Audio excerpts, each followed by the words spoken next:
Olá, tudo bem com vocês? Eu espero que sim. No vídeo de hoje eu quero falar sobre este livro aqui, The Romantic Manifesto, de Ayn Rand. Este livro aqui é quase que essencialmente uma coletânea de textos, ou seja, de ensaios sobre estética que ela publicou na revista dela chamada The Objectivist, com exceção de 2 textos. Um deles é uma introdução a um livro de Victor Hugo chamado 93, e o outro texto, que é o último, se chama The Simplest Thing in the World, eu acho. Isso mesmo, é um conto que ela escreveu em 1940 e que não apareceu impresso, não foi impresso até 1967, que aí também foi publicado no The Objectivist. Como é um livro bastante difícil de resumir, porque se eu falar de forma bem geral, eu não vou fazer jus a esse livro, que tem muitos conceitos, muitas ideias legais, muita coisa para pensar. Então aqui nós temos, o sumário. Este é um livro que fala sobre arte, ela menciona praticamente todas as formas de arte, porém o foco dela é literatura. Esse é o foco dela, até porque ela escreveu vários livros, é a forma de arte que mais a interessa. Vou dar alguns motivos aqui, como por exemplo, o fato de que é uma arte conceitual, ela é feita à base de conceitos. Cada tipo de arte tem um meio, eles têm seus meios, as suas ferramentas. Então, por exemplo, numa pintura você vai utilizar tinta, por exemplo. No caso de um livro, são conceitos. No caso da dança, é o corpo, os movimentos e assim por diante. Ayn Rand nasceu em 1905 em São Petersburgo e ela morreu em 1982 nos Estados Unidos. Então lá em 1905 significa o quê? Ela conseguiu ver um pedacinho do que aconteceu no outro século, ou seja, no século XIX. Lá em 1905, obviamente ela era um bebê, então provavelmente 1910, 1915... ela tinha consciência de que uma arte boa, realmente elevada, existia e pode continuar existindo, certo? Não é apenas essa coisa distante que não se tem conhecimento. Ela viu e ela sabe que é possível. Em arte, ela fala bastante sobre isso, essa interação entre o consciente e o subconsciente, Então nós vamos consumindo muitas coisas ao longo da nossa vida, Então nós lemos livros, nós vemos filmes, nós olhamos as notícias, nós conversamos com pessoas. Então tudo isso vai sendo, soterrado, sedimentado ali no nosso subconsciente, Então é daí que a gente começa a falar em repertório. E com esse repertório a gente consegue escrever histórias, Que muitos devem pensar, eu não sei de onde está saindo isso, deve ser uma coisa mágica. Não. Escrever um livro, produzir uma obra de arte qualquer, não precisa ser um livro, não é mágica. É aquilo que você absorve. A gente precisa absorver muito do que já existe, Então é um processo de indução, Então a gente precisa conhecer ao máximo que pudermos a respeito do mundo, praticamente, para que a gente possa ter isso dentro da nossa mente e que vai ter esses processos, as funções automáticas. Então uma coisa vai se juntando com outra e aí a gente consegue criar uma arte. Você percebe que uma tarefa é bastante consciente quando você não está acostumado com ela. Então você vai ali, vai tentando, é um esforço, mas uma hora vai ficando mais fácil porque você aprende. E no momento que você aprende, aprender é automatizar. Se você aprendeu, você automatizou um conhecimento. Um conhecimento que vai surgir quando for necessário. Traduzir em vida real é complicado, Mas psicoepistemologia é um termo cunhado por Ayn Rand e pertence não ao conteúdo das ideias de um homem, mas o seu método de consciência. Isto é, o método pelo qual sua mente habitualmente lida com o seu conteúdo. E é importante que saibamos diferenciar quando nós vamos lidar com outros níveis de consciência. Então, existem coisas que você pode fazer automaticamente, mas que você ainda não está fazendo automaticamente por algum problema psicológico que você precisa resolver. E às vezes o contrário também acontece. Você acha que tem um conhecimento automatizado que você não tem. e aí você será bem imprudente nas suas decisões porque você acha que automatizou entender alguma coisa quando você não entendeu. Ela não acredita que a arte é um luxo, uma coisa supérflua. Ela acredita que a arte é algo essencial para a sobrevivência do ser humano. Ela costuma dividir a filosofia da seguinte forma: metafísica, epistemologia, juntando esses dois, você vai parar em ética, e da ética sairão outros dois ramos que se chamam política e estética. Então, para você chegar em estética, você primeiro precisa passar por metafísica, epistemologia e ética. Ela acredita que a arte é uma forma de concretizar toda essa filosofia, essa parte de cima da filosofia. Vocês lembram quando eu falei que a arte ela é um fim em si mesmo? Que arte deve ser feita pela arte, que nós contemplamos a arte por ser arte? Então, a arte é um fim em si mesmo. Então, a função da arte, as pessoas querem dar um monte de funções que são secundárias. Elas não são primárias, elas não definem o que a arte é, certo? E a Ayn Rand tem uma definição bem específica do que é arte para separar do que não é arte. Art is a selective recreation of reality according to an artist's metaphysical value judgments. Ou seja, a arte é uma recriação, veja bem a definição, é uma recriação seletiva da realidade de acordo com os julgamentos de valor metafísicos de um artista. Cada palavra aqui foi escolhida com um propósito, né? Se você tira alguma dessas palavras, já não é mais o que ela quer dizer. Então, por exemplo, arte é uma recriação. Você não pode apenas usar uma fotografia, por exemplo. Fotografia não é arte. Existem elementos artísticos na fotografia, mas fotografia por si só não é arte e não pode ser arte, porque está apenas registrando aqui o momento agora. E arte requer recriação. E é uma recriação seletiva.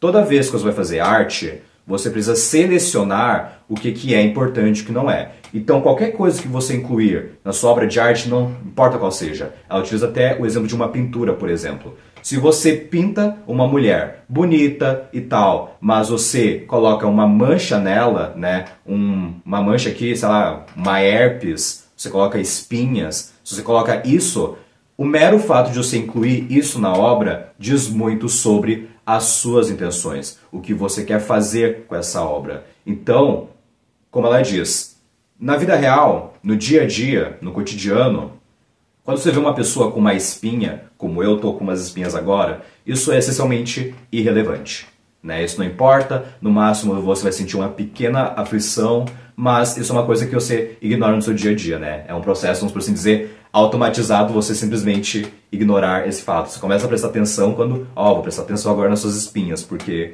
eu sou uma pessoa superficial. Então, assim, isso é o que acontece no dia a dia. Só que agora, quando em arte você começa a colocar coisas que nós costumeiramente não gostamos, não apreciamos, vocês gostariam de ter ou não ter uma espinha?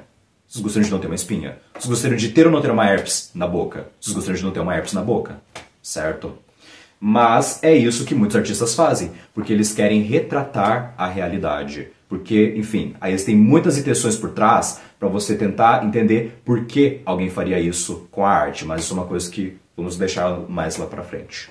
Ainda retomando aqui a definição, para a gente entender bem a definição, a gente precisa ir por partes, porque se você omite uma delas, a gente já começa a entrar num terreno aqui que vai dificultar muito o nosso entendimento, o terreno vai ficar lamacento. Então não existe isso do artista separado da arte. O artista tem lá a sua visão de mundo, certo? Então, aqui é metafísica, então é a visão de mundo dele. O que ele quer projetar na arte dele? Ele quer projetar que o mundo é cognoscível ou que o mundo é incognoscível? Que o mundo, ele segue leis lógicas, que segue a regra da causa e efeito, que segue a lei da identidade, ou é só um conjunto de acidentes que acontecem randomicamente, não tem sentido, não há conexão nenhuma, nós vivemos num verdadeiro caos. você tem uma visão de mundo benevolente, ou seja, um termo que ela usa bastante, que ela essencialmente criou, né, que é você tem uma visão de universo. O universo para você, ele é benevolente, né, a visão que você quer retratar na sua arte. É uma visão do universo como algo benevolente ou como algo malevolente, né? E aí nós entramos naquele conceito que ela gosta de usar, que se chama sense of life, que é um termo que até agora é um pouquinho difícil para eu traduzir, porque sense pode significar sentido, mas também pode significar sensação, pode significar sentimento, então é um pouquinho difícil de traduzir. Mas, como eu estava vendo ainda hoje, isso é uma coisa que eu não sabia, certo? Ainda hoje eu estava pesquisando, e existe esse escritor chamado Miguel de Unamuno, que é um ensaísta e romancista espanhol, e ele publicou um livro chamado Do Sentimento Trágico da Vida. Então, de acordo com uma fonte objetivista, é daí que ela pegou o termo sense of life.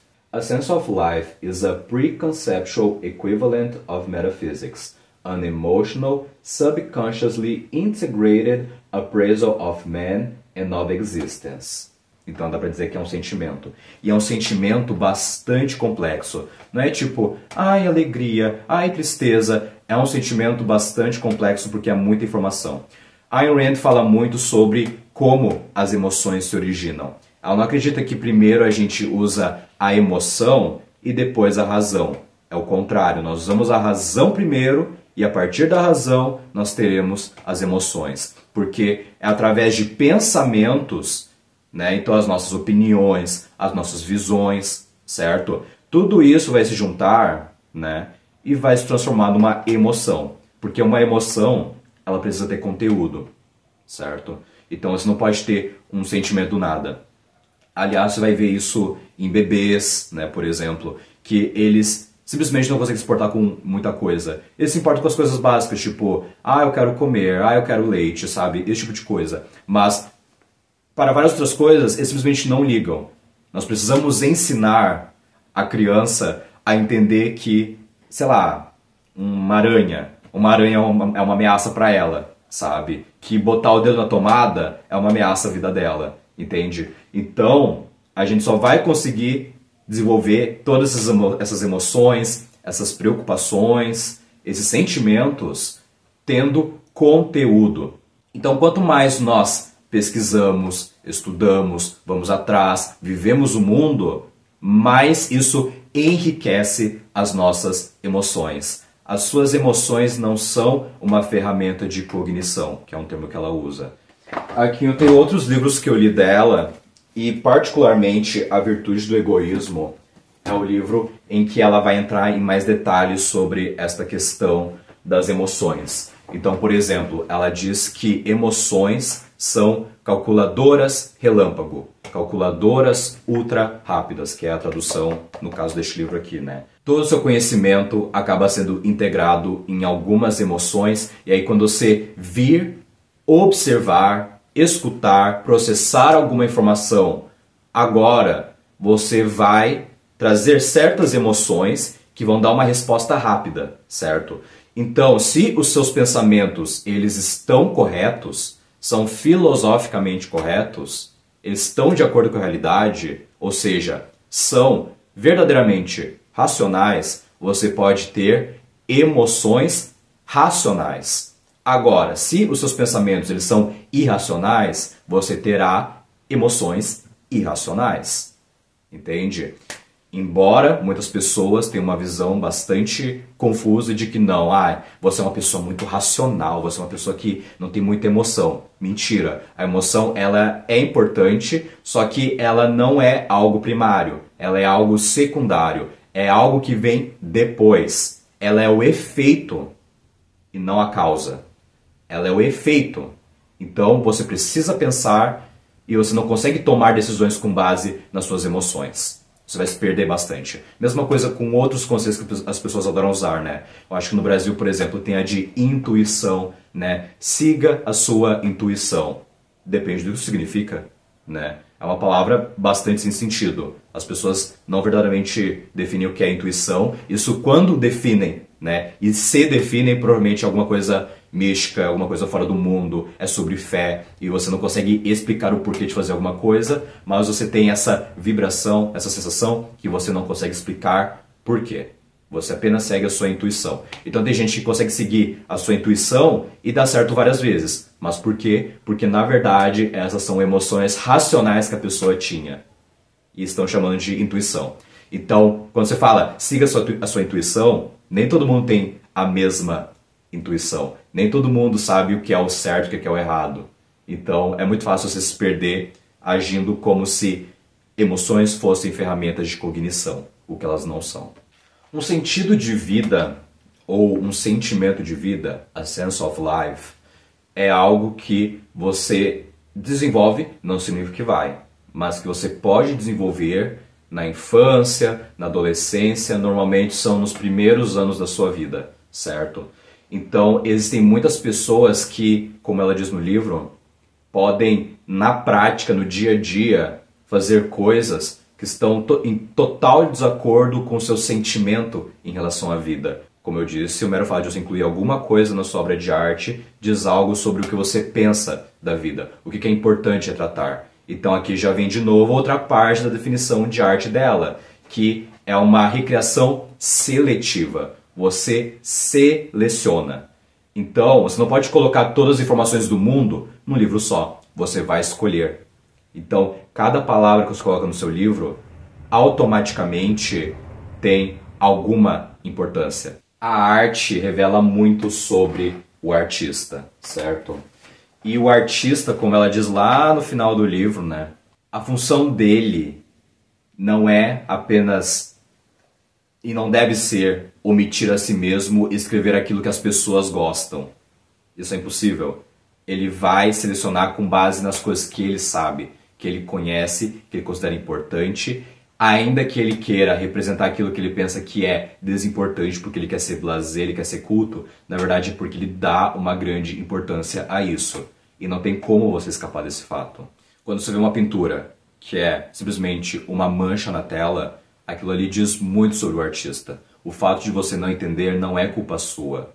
Então, quando um artista faz aquilo, isso é um comentário bem inteligente que a Rand fez, que é o seguinte: se o artista, né, os artistas modernos, os artistas contemporâneos que fazem essas obras de arte abstratas dizem eu não sei o que eu estou fazendo, nós devemos acreditar neles. Eles não sabem o que eles estão fazendo e nós sabemos. O tema, o assunto, melhor falando, o assunto, né, de uma obra de arte revela a metafísica de um artista, enquanto o estilo revela a sua psicoepistemologia, ou seja, o seu método, a forma que ele tem de expor isso, certo? Então, se você realmente sabe o que você valoriza e você consegue pensar de forma precisa, saliente, afiada, você vai conseguir fazer isso e isso vai refletir até no seu estilo. Não é apenas aquilo que você quer dizer, mas a forma como você diz. Como você diz. Não apenas o que, mas o como também. E o que revela mais sobre um artista nem é muito o assunto, mas como ela diz, o estilo. A forma como o artista representa esses julgamentos de valor. Se você, quando faz uma escultura, você retrata um deus grego, por um lado, e aí tem um outro artista que mostra o ser humano, né, como um ser deformado, um ser deficiente. Isso diz algo sobre a visão que essa pessoa tem sobre o mundo, né? Então o artista, todo mundo, não só o artista, mas todo mundo sabe que no mundo existem pessoas boas e más. Existem pessoas que são virtuosas e outras que são viciosas, viciadas. Existem pessoas que são inteligentes, pessoas que são burras. E assim por diante. Agora, quem você quer representar? E por que você vai representar? Então, quanto mais ele retrata o ser humano em condição de pobreza, de sofrimento, de incapacidade, como um ser determinado que não consegue controlar nada na sua vida, que tudo é questão de força, né? Forças que estão para além da minha compreensão e para além do meu controle. Agora, também existe o artista que representa que existe o bom, o bem, e ele é possível. Você pode ser mais inteligente, você pode ser mais bonito, você pode ser mais virtuoso. Você pode conquistar uma vida feliz porque a felicidade é possível. Então, alguns artistas, isso também é metafísica, né? A felicidade é possível ou não é? Ayn Rand, ela nasceu na Rússia e ela viu o submundo que era a Rússia até mesmo antes do comunismo. O que a salvou enquanto ela estava dentro da Rússia, antes de migrar para os Estados Unidos, foi a arte, né? Tinha algumas formas de arte, né, que ela gostava, apreciava mais, outras menos, né? Mas, por exemplo, ela gostava muito de operetas. Para ela, é como se fosse uma forma de exílio da Rússia sem sair da Rússia. Dostoiévski, ela adorava Dostoiévski, adorava ele como escritor. Também existiam outros artistas russos que ela gostava bastante. Só que uma coisa é isso, outra coisa é você viver diariamente nessa sociedade extremamente mística. Ela diz que são místicos do músculo, né? Aí tem um artigo bem longo e bem técnico, mas muito interessante, é o mais longo do livro, que se chama Art and Cognition, ou seja, arte e cognição. Aqui ela fala sobre várias formas de arte, como a gente deve avaliar, o que é importante em cada tipo de arte. Ela também fala sobre o que é arte, o que não é arte, que é um assunto assim, ó, contencioso, controverso, polêmico. Eu já dei o exemplo da fotografia, né? Fotografia não é arte porque ela não recria nada. Ela apenas registra as coisas como elas estão. Mesma coisa é decoração. Então você sempre pode ver elementos artísticos, mas só porque alguma coisa tem elementos artísticos não significa que é arte. O circo. Circo não é arte, porque circo é como se fosse um esporte. Ele não recria nada. Pelo contrário, mostra alguma coisa. E isso não é uma forma de subestimar o circo, o vaudeville, né? Não é subestimar, é reconhecer que não é arte, que é outra coisa. É entretenimento, é diversão, é outra coisa, mas arte não é. Porque, por exemplo, no circo você está expondo os seus talentos, né? Então você está ali, por exemplo, tem um equilibrista, tem alguém dando várias piruetas, dando várias voltas, sei lá, lidando com o leão, né? Aquele tipo de cena do pica-pau, sabe? Isso não é arte. Arte virou essa palavra que é uma metáfora e as pessoas esqueceram que é uma metáfora. E aí as pessoas elas se sentem automaticamente ofendidas quando você diz que não é uma arte. Gente, o mero fato de uma coisa não ser arte não significa que ela é ruim. Não significa que ela não tem valor. Não significa que arte é a coisa mais importante do mundo e você só deve viver e girar em torno de arte porque existem outras coisas na vida que são importantes também. Certo? Arte é extremamente importante, mas tem outras coisas que são extremamente importantes. Se alimentar é importante. E comer uma comida gostosa é importante. Mas culinária não é arte. Não recria nada. Não é uma recriação seletiva baseada nos julgamentos de valor de um artista. Simplesmente não é. O jogo tem elementos artísticos. Ele é bem limitado. Então eu vou falar de um jogo que eu gosto. Super Mario, né? Eu não sou uma pessoa gamer, então eu gosto desses joguinhos assim da Nintendo, sabe? Então, Super Mario não é arte. Você não consegue ver o pulo ali do Super Mario. Isso significa alguma coisa. Não significa quase nada o pulo que ele deu. Praticamente nada, porque aquilo ali é um entretenimento, é uma diversão, é um jogo, mas não é arte. E tem elementos artísticos. Você chama um artista para poder fazer aquelas montanhas, para fazer ali os inimigos, para fazer os personagens, os amigos do Super Mario e tal, mas ainda não é arte. O mero fato de que um artista fez não significa que é arte. Pintura, escultura, né? Literatura, arquitetura, são algumas dessas coisas que ela julga como artes básicas. E que para você ter uma outra arte básica, esse é um termo que eu estou usando, não é necessariamente um termo que ela usou, não sei se ela usou, mas é um termo que eu estou usando. Existem essas artes que são básicas que, para poder existir outra, você precisa literalmente criar um outro órgão, né? Você percebe que as várias formas de arte simplesmente se distinguem com base em qual órgão você está usando. Então música é a audição, então você está usando o ouvido.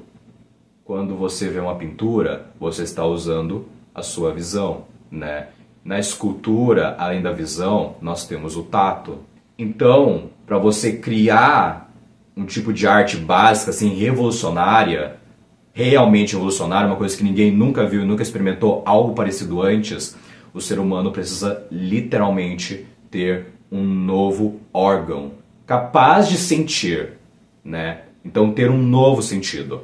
Então, as várias artes que a gente vê, olha só que diferente e tal, são apenas a junção dessas artes básicas. Então, por exemplo, um filme. Um filme tem música, um filme tem a fotografia, mas uma fotografia mais estilizada, certo? Então tem, enfim, aí tem pintura às vezes, enfim, existem várias coisas que são derivadas dessas artes básicas. Ayn Rand, ela era bastante preocupada com definições e todos nós devemos estar preocupados com definições. Nós devemos nos guiar pela lei da identidade, que A é A. Ou utilizando aquela frase bastante popular no Brasil, que eu acho que representa bem isso, é que uma coisa é uma coisa e outra coisa é outra coisa. Sabe? Isso é essencialmente a lei de identidade de Aristóteles. Então, uma coisa, algo que é feito por um artista, não é uma definição de arte. Uma barba e uma visão vaga não são as características definidoras de um artista. Algo ou alguma coisa pendurada num quadro, numa parede, não é a definição de uma pintura. Algo que é encadernado com um certo número de páginas não é a definição de literatura. Uma coisa simplesmente jogada assim, uma em cima da outra, não é uma definição de escultura. Algo ou alguma coisa feita de sons, produzido por qualquer coisa, não é uma definição de música. Alguma coisa colada numa superfície plana não é uma definição para qualquer tipo de arte. Não existe arte que usa cola como meio. Fiz o que deu na telha, o que eu sentia, fiz o que deu na veneta, no ímpeto do momento, por capricho, não é uma definição ou uma validação de nada. Não há espaço para caprichos em qualquer atividade humana, se for para ser considerada como humana. Depois de ela falar e fazer vários comentários, aí ela vai começar a focar na questão do romantismo. Para ela, romantismo é uma escola de arte cujo foco, cuja essência é o livre-arbítrio, enquanto o naturalismo seria o determinismo. Essas são visões metafísicas, se você acredita ou escreve um livro baseado na premissa de que o livre-arbítrio existe ou de que o livre-arbítrio não existe. Então, você verá que um livro romântico fala sobre as decisões do personagem, o que ele é capaz de realizar. E você verá que a tendência é mostrar o ser humano como alguém capaz, como alguém forte, como alguém inteligente, capaz de crescer, de buscar a sua felicidade. Ao contrário do que os naturalistas fazem, que tudo que acontece é apenas acidentes. Tudo que você faz é porque você aprendeu com seus pais, porque você aprendeu com a sua sociedade, com a sua comunidade. Então os livros naturalistas precisam ser assim. Esse livro aqui retrata a sociedade brasileira do século XX. Este livro representa a sociedade da Irlanda, dessa vilinha aqui do século XVII. E assim por diante. O naturalismo se resume a isso. E aí, como você vai representar um personagem? Se você é romântico, você representa um indivíduo com várias idiosincrasias únicas a ele. Agora, o naturalista, ele quer mostrar aquilo que é a realidade, entre aspas. O que é já algo bem enganador, algo que é bastante complicado de afirmar, mas o que eles fazem? Eles simplesmente querem representar a média, eles querem representar o medíocre, certo? Isso os melhores naturalistas. Os melhores naturalistas, eles mostram a mediocridade, um cenário, né, um background, é apenas um pano de fundo. Porque o que importa não deveria ser o local da história. Se for um romance histórico, a gente até pode levar como uma exceção. Mas se não é histórico, e você sabe que a sua história não comunica muita coisa e não tem tanta relevância a questão do que está acontecendo aqui no fundo, se está acontecendo uma guerra, se é um momento de paz, se você está num lugar frio, num lugar quente, se o foco de uma história é representar valores, esse não é o foco principal. O romantismo fala de heróis, fala de um amor realmente amoroso, um amor bonito, um amor belo, fala de beleza, né? Enquanto no dia a dia as pessoas são belas, não. Então vamos criar um personagem que não é tão belo. Quando falamos que no romantismo nós devemos representar pessoas capazes, pessoas inteligentes, pessoas heróicas, né? O ser humano como um herói, e mostrar que existe um grande potencial, enfim, isso não significa necessariamente que o personagem que nós vamos escrever, utilizando um termo que usam bastante em inglês, vamos retratar os personagens como se fossem Mary Sues ou Gary Stu's, né? Não sei se você já conhece esse termo, mas tipo, é o personagem que faz nada de errado, ele é perfeito, normalmente é apenas uma inserção, um alter ego do escritor, né? Então é esse personagem perfeitinho, ele nunca está errado. Romantismo não tem a ver com isso, e aliás, Ayn Rand afirma aqui no livro, por exemplo, que quando a gente fala, por exemplo, de conflitos internos, né? Numa história romântica, você vai representar conflitos e vai ter conflitos que podem ser externos ou internos. Ela diz que os internos conseguem ser muito interessantes e que são importantes até, porém, eles devem ter uma lógica. Não pode ser acidental. Não pode ser alguma coisa que você não consegue explicar. O personagem fez isso porque ele é louco. Isso não é uma explicação. Ah, ele fez isso porque é psicopata. Isso não é uma explicação. Você precisa mostrar todo o raciocínio por trás do personagem, certo? E é por isso que existem muitas histórias que são essencialmente fúteis, que são bobas, porque é sempre, ai, a minha emoção, ai, eu estou feliz, ai, eu estou triste, ai, eu estou com raiva dele, sabe? E não tem o processo de pensamento, por que você está com raiva dele, por que você está alegre com essa situação, quais são os pensamentos profundos, quais são os valores. Não tem, né? Então a gente pensando, por exemplo, nesse tipo de literatura que, vamos por assim dizer, é mais adolescente, por exemplo, em que tudo se resume a emoções e não a processos mais complexos de pensamento, desse conflito interno que há dentro de nós. Isso é a graça da literatura, né? A literatura funciona por meio de conceitos, então existem coisas que você não consegue manifestar num filme. Então se você sabe que a sua ideia se manifestaria melhor num livro do que num roteiro para aparecer numa grande tela, então talvez seja preferível focar num livro. Porque você sabe que você está falando com alguma coisa tão detalhada, uma coisa tão intricada, que um filme não consegue substituir a leitura. É por isso que muitas pessoas falam, nossa, a leitura dessa história foi muito melhor do que ver o filme. É porque a literatura é isso. É a forma de arte mais complexa que há. Tem pessoas que fazem de qualquer jeito, mas o mero fato de que as pessoas fazem de qualquer jeito não significa que é uma obra de arte fácil. A gente está falando do potencial.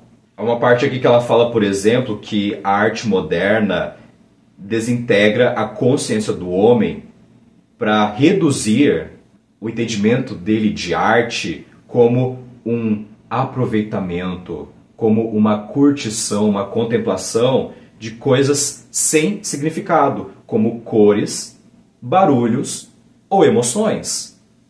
Isso não é o suficiente para tornar a sua arte boa.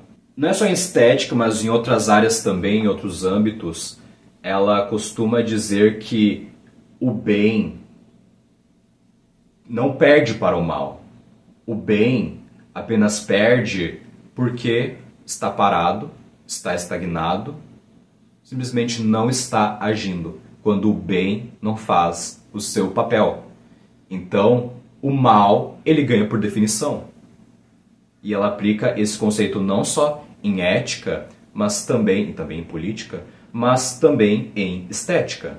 Então ela acredita que quem destruiu o romantismo foram os próprios escritores românticos. Não foram os naturalistas fazendo o trabalho deles. Não foram outras escolas de arte, que existem várias que são péssimas, que são horrorosas.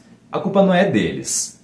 A culpa são dos escritores românticos que não souberam entender, compreender e definir e defender a sua forma de arte, a sua escola de arte. Aí, a ideia que a gente tem de romantismo é esse emocionalismo fútil, é essa coisa bobinha, essa coisa meio adolescente, ou esses heróis uns heróis que você veria num gibi, quando na verdade o romantismo tem um grande potencial e revela muito sobre a capacidade do ser humano, o que o ser humano é. E em arte, ela utiliza bastante esse termo, essa ideia de Aristóteles, que ele disse assim, que a arte ela não deve representar a vida como ela é, mas como a vida poderia ser ou deveria ser. Porque para representar a vida como ela é, qual é o sentido de escrever um livro de ficção tentando imitar, naturalizar, né, falar o que é natural, essa sociedade, nesse país ou nessa cidade, aí esse tipo de pessoa que vive em determinada sociedade, a média é isso, então eu vou representar isso. Por que você vai fazer isso em vez de simplesmente não ler um livro de história ou ler o jornal? A literatura e todo tipo de arte, o foco dela aqui é a literatura, mas a arte deve mostrar algo maior que a própria vida. Tem a sensação de que a vida é algo maior e pode ser maior. O escritor favorito de Ayn Rand é Victor Hugo. Foi a maior experiência literária dela, como ela disse em uma entrevista. Ela acredita que ele tem um sense of life, né, um sentido de vida muito benevolente. Então ele consegue retratar até o pior vilão da forma mais benevolente possível. Então ele não foi realmente capaz, como ela diz no livro, né? Ele não foi realmente capaz de criar um vilão terrível. Não significa que suas ideias estão corretas, que suas posições filosóficas, suas visões políticas estão corretas. Nós estamos falando aqui de estética. Ao passo que existem outros autores, como outro que eu gosto bastante, que é Dostoiévski, né? Ele foi muito bom retratando o pior que há no ser humano, retratando o que é pior. Mas ele tinha dificuldade em retratar o que tinha de melhor no ser humano, sabe? Então existem essas dificuldades de sense of life. Ela acredita que o romantismo deve se guiar pela ideia de razão, certo? Deve se guiar pela razão. E que não deve ser definido com base na emoção. Porque existe essa distinção que fizeram, né, em literatura, de que o romantismo representa a emoção e o classicismo representa a razão. O que ela diz que não é o caso e que deveria ser bem o contrário. O romantismo, que deveria ser tratado como algo elevado, está sendo retratado agora como uma coisa baixa. Uma coisa que só idiota escreveria. Então, se você é um intelectual, você é blasé, você entende das coisas, você conhece muito bem o mundo, você viajou muito, você tomou muita champanhe, tomou muito vinho, você faz parte da elite intelectual, você faz parte da inteligência e você vai escrever livros falando sobre quem? Falando sobre os pobres, sobre os miseráveis, sobre os criminosos, sobre os bandidos, sobre monstros, sobre essas pessoas, né? E sempre com aquela lente determinista de que essas pessoas não são capazes de melhorar. Você pode escrever um livro romântico sobre um bandido, por exemplo, que deixa de ser bandido e sente todo aquele processo de culpa, enfim. E aí consegue se tornar uma pessoa melhor. Isso é romântico. Agora, no naturalismo, vocês vão ver o quê? Um bandido porque isso foi pré-condicionado. A sociedade que criou esse bandido e ele vai continuar sendo bandido porque essa é a essência dele e ele não tem como controlar isso. E se resume a isso. Ela também acredita que a arte é um barômetro da cultura. Então você quer entender a sua cultura, você quer entender a situação do seu país, veja a arte que esse país produz. Até porque a arte, vamos lembrar, ela é uma concretização desses outros 3 passos necessários e difíceis, mas necessários para que possa ocorrer a estética. Você só pode ter estética depois de passar pela metafísica, pela epistemologia e pela ética. Não precisa passar necessariamente pela política, mas às vezes passa por política também. Há outro ensaio aqui que se chama Bootleg Romanticism. Bootleg é tipo xing-ling. Então, um romantismo xing-ling. Ou usando um termo mais politicamente correto, pirata ou ilícito. Pronto, fui politicamente correto o suficiente. Aqui ela diz que o primeiro filme da série James Bond, né, série de filmes, se chama Dr. No. E ela diz que é uma grande obra de arte cinematográfica, que é um filme bem romântico, só que os outros filmes, né, dessa série 007 são paródias. Estão produzindo filmes e cuspindo em cima deles. Muitas pessoas nem percebem que o que está sendo produzido é uma paródia, é uma zombação. Então as pessoas têm esse desejo de buscar o que é o romântico, e o que você encontra de romantismo hoje na mídia provavelmente é só uma diversãozinha barata. Não é tipo, a gente realmente acredita no romantismo, nós temos essas convicções firmes. Não, é só uma brincadeirinha boba mesmo. Quando o público assistiu esse filme, bateu palma muito forte, por bastante tempo amaram o filme, como ela diz aqui. Agora, quando lançaram o segundo filme, que se chama From Russia with Love, ela não viu muitas palmas. Parodiaram, zombaram, satirizaram. Então quem está produzindo, veja só como os filmes estão produzindo hoje, é tudo isso. É essa coisa do anti-herói, é essa coisa de heróis são bobos. Aí as pessoas gostam de se apegar por algumas coisas que acham super geniais, mas na verdade são meio superficiais, tipo, ai nossa, o filme quebrou a quarta parede, o filme faz uma paródia de si mesmo, isso não é tão intelectual, isso não é tão inteligente, olha só quanto humor, quanta sagacidade. Nossa, como é engraçado rir dos valores que os seres humanos querem atingir, que o público tanto busca, e aí o filme fala, haha, perdedores.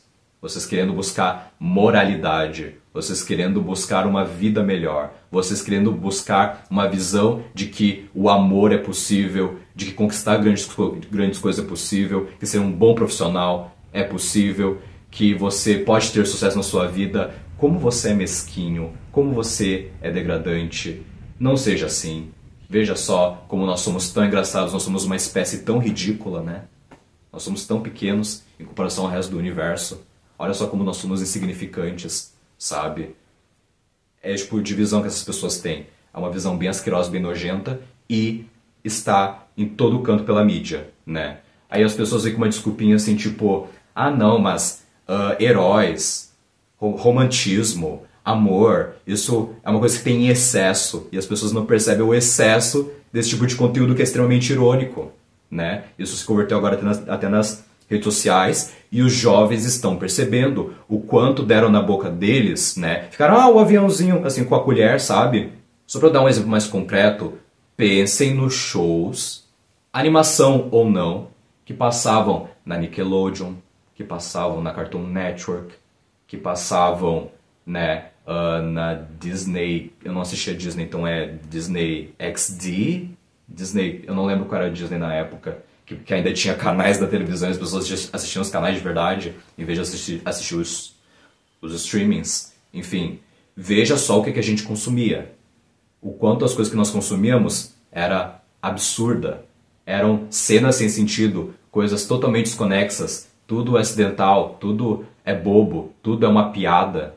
Os valores que você vê nessas séries, desenhos animados são muito confusos. Imagine quando assistem filmes, né? Esses dias eu estava relembrando, por exemplo, aquela série, eu não assisti essa série, que é 30 Reasons Why, o quanto de aconteceu aquele efeito... Até tem um livro aqui, ó, o efeito Werther, né? É assim que se fala? Werther. Vários jovens tentaram suicídio, né? Por causa de uma série. Veja só o quanto isso nos molda. O que a nossa cultura diz que é arte e que a gente deve assistir, e todo o marketing que é em torno disso, desse tipo de filme, veja só. E como ela comenta aqui no livro, isso não é feito buscando lucro. Veja só cada fracasso de vários filmes que têm sido lançados, por exemplo, da Disney, né? Eu não quero entrar muito nesse assunto, mas veja cada fracasso que a Disney teve com seus filmes.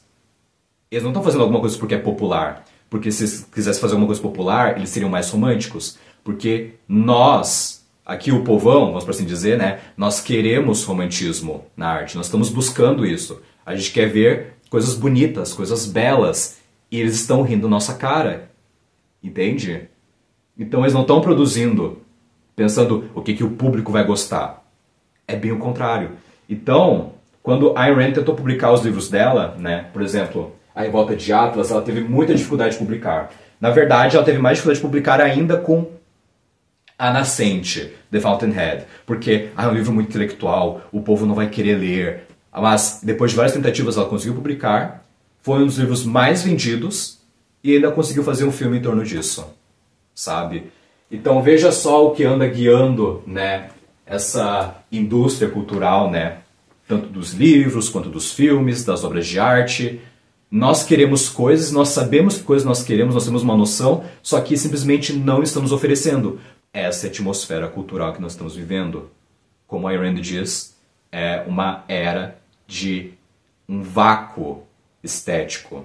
O último refúgio do espírito romântico é agora desconhecido, clandestino, o campo do entretenimento popular. Na literatura é o romance policial. Na pintura é a arte comercial das propagandas, calendários ou ilustrações de revistas. Na música são operetas, comédias musicais e, ocasionalmente, melodias populares. Porque o alegre e o belo são tratados de forma superficial. Porque a maior amplitude das técnicas artísticas está exclusivamente voltada às cores das feridas purulentas e aos sons de prantos cósmicos. Agora falando um pouco sobre mim. Eu sempre fui uma criança excêntrica, certo? Eu sempre fui muito chato com o que eu consumia. Eu podia não saber exatamente por quê, mas eu sabia que muitas coisas que eu assistia na televisão eu pensava, isso não é bom, isso não tem muita graça, isso não é tão interessante. Então eu tive o meu refúgio, né? Na época foi assistir a vídeos no YouTube, certo? Aí eu gostava de ver coisas que eu considerava bonitas, particularmente fofas, eu gosto de coisas fofas, né? Então desde criança eu gostava de coisas fofas, coisas bonitas, realmente artísticas, e eu mesmo fazia a minha arte, certo? Porque eu sabia que o que tinha na televisão não me contentava. Então eu não me interessava muito por ver filmes, não me interessava muito por ver séries, e eu sou meio que assim até hoje. Então eu criei um bloqueio, né, até emocional, em relação a essas coisas. Eu era muito chato quando criança. Então as pessoas, meus colegas falavam de uma série, eu não via a série e eu sabia que eu não ia ver a série porque eu sabia que eu não ia gostar da série. Eu sabia que eu não ia gostar. Então qualquer coisa que estava bombando, eu provavelmente não ia gostar. Não porque estava bombando, mas é porque esse é o gosto das pessoas, né? E as pessoas, elas foram, né, se for pra falar, já que as pessoas falam tanto de determinismo, então vamos falar a verdade. As pessoas foram condicionadas a gostar ou tentar gostar de uma coisa que no fundo elas não gostam. Agora eu posso utilizar o argumento dos naturalistas de que isso é um condicionamento, de que isso é uma tentativa de determinar que o povo consome e acha que gosta, ou vai ser a exceção, né? Porque se torna inconveniente. Para consumir arte, nós precisamos ter muito senso crítico, saber o que a gente gosta, o que a gente não gosta, o que a gente busca com a arte. A arte não é uma frivolidade, ela é algo muito importante.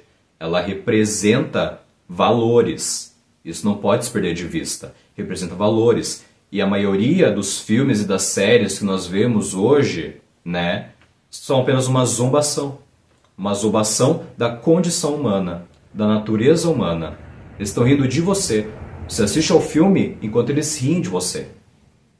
É isso que você tem assistido ultimamente. Que você tem assistido ou até mesmo lido. E a arte é uma necessidade. Então até eu consumi algumas coisas que quando eu volto para o passado e eu começo a relembrar, eu penso, realmente eu assisti umas coisas meio bobas, né? E as coisas mais bobas que eu assisti foram na televisão, não foram no YouTube, sabe? As pessoas falam, ai, mas as redes sociais e tal. Eu acho que a televisão é muito mais idiotizante que o YouTube. Eu acho verdadeiramente. No YouTube você pode pesquisar uma palestra para assistir. Você pode assistir vídeos muito mais profundos e que tocam em detalhes e falam coisas que a televisão não permite dizer, né?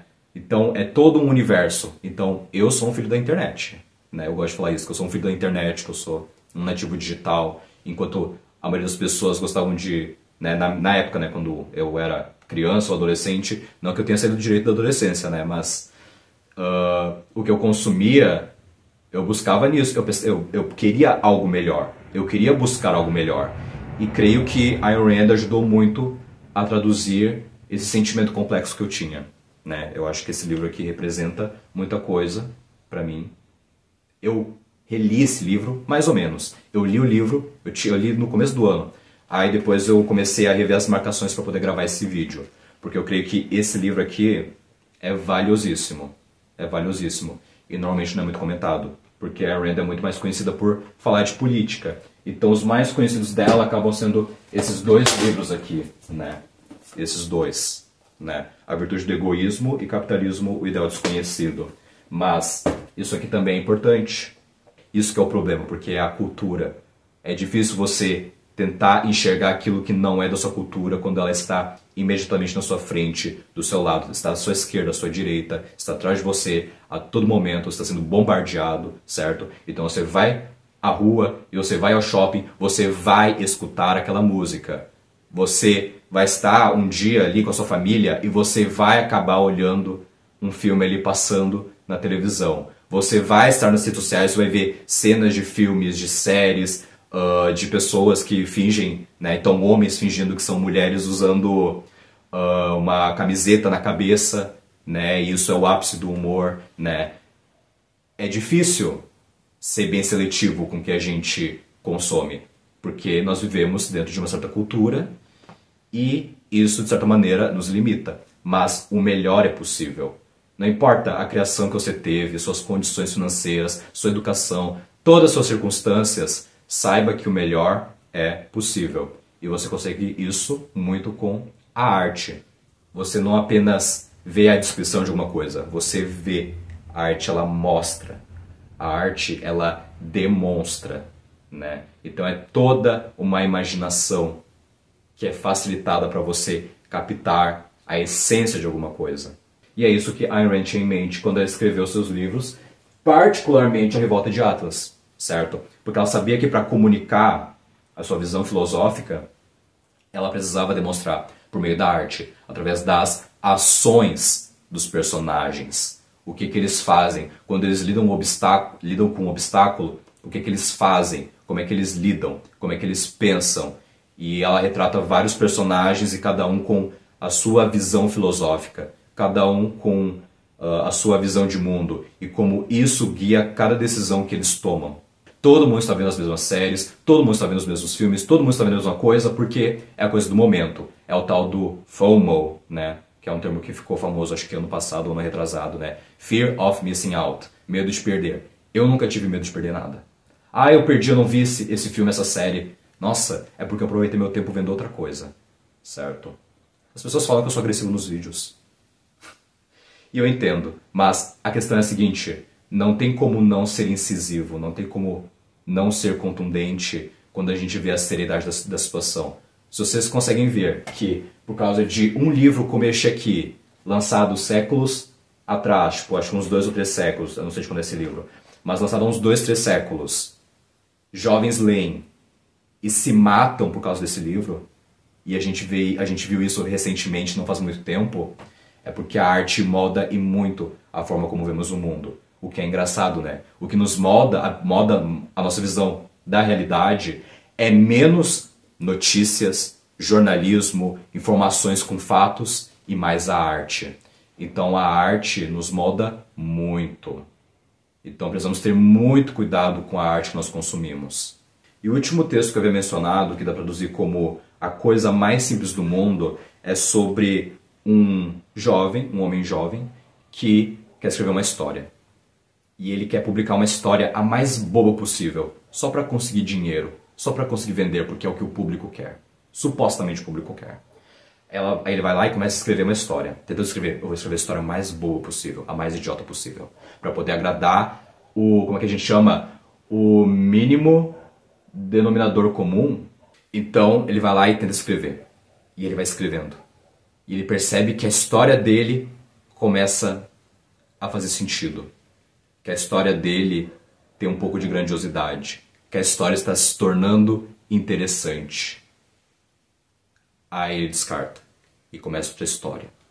Vou escrever a coisa mais boa possível, a coisa mais fútil o possível. Começar a vender esses livros para depois eu escrever alguns livros um pouco mais complexos, mas agora eu vou escrever esse. E ele vai escrevendo. Ele vai escrevendo e, putz, a história de novo tem significado, tem importância, os personagens são interessantes. Isso vai fazer uma grande diferença na vida das pessoas. Não é isso que eu quero. O meu foco é escrever a história mais idiota possível. Amassa o papel, joga, e ele tenta, e ele tenta. E ele percebe que ele não consegue. Ele não quer escrever uma história grandiosa. Porque primeiro ele precisa agradar o público. Imagine só quantos artistas até hoje estão se guiando por essa premissa. Em vez de fazer a arte que eles precisam fazer, o que eles querem realmente comunicar, e eles querem ser servos. Eles querem ser servos da cultura. Eu sou o escritor, mas eu escrevo aquilo que as pessoas querem. Eu não coloco aqui as minhas visões, as minhas opiniões, eu escrevo exatamente o que as pessoas querem. Não é assim que a arte funciona. Porque até para você fazer isso, você precisa achar alguma coisa. Você precisa pensar alguma coisa. Você precisa ter algum julgamento a respeito dessas pessoas. Então, se você está dando valor para que essas pessoas pensam do que elas vão consumir, é que, de certa forma, você vê importância nisso. E aí você começa a dar importância também no que você escreve, achando que não dá tanta importância. Porque se eu estou escrevendo aqui para agradar esse público, isso diz muito até sobre a visão que você tem sobre o seu público. O público, ele está ávido. Ávido. Você não tem noção do quanto as pessoas estão querendo buscar alguma coisa melhor. A internet deixou isso muito claro. Agora que a gente tem streaming, deixou isso muito claro. Certo? E é isso. Nossas opções antes eram limitadas. Nós vivíamos numa monocultura, né? Eu acho esse termo meio estranho porque lembra também agricultura. Mas nós antes vivíamos numa monocultura e agora a gente tem toda essa diversidade, né? E agora a gente vai ver realmente o que atrai as pessoas, que agora elas têm mais opções. Veremos. Isso vai revelar muita coisa. Já está revelando, mas nós veremos muito mais disso. E a gente vai ver, eu espero, uma renovação da arte só por causa dessas pequenas inovações, não são grandes, né? Mas são inovações tecnológicas que fazem toda a diferença, que moldam a nossa forma de ver o mundo, certo? Porque a arte é sobre isso, é sobre como nós vemos o mundo, a natureza, a nós mesmos como espécie às vezes como nós como indivíduos, certo? A arte tem extrema importância e ela não é algo fútil, é bem pelo contrário. Eu vou deixar o vídeo por aqui, senão vai ficar muito longo. Recomendo muito esse livro. É um livro que tem algumas partes que são bem técnicas. Tem muitas coisas que eu gostaria de realmente ter comentado, mas o vídeo vai ficar muito longo. Então, às vezes, eu posso até pensar, daqui a pouco eu vou gravar um vídeo falando sobre alguns detalhes de algum ensaio em específico. Mas eu vou deixar por isso, certo? Então, muito obrigado por assistirem. Curtam, comentem, compartilhem, se inscrevam e até a próxima.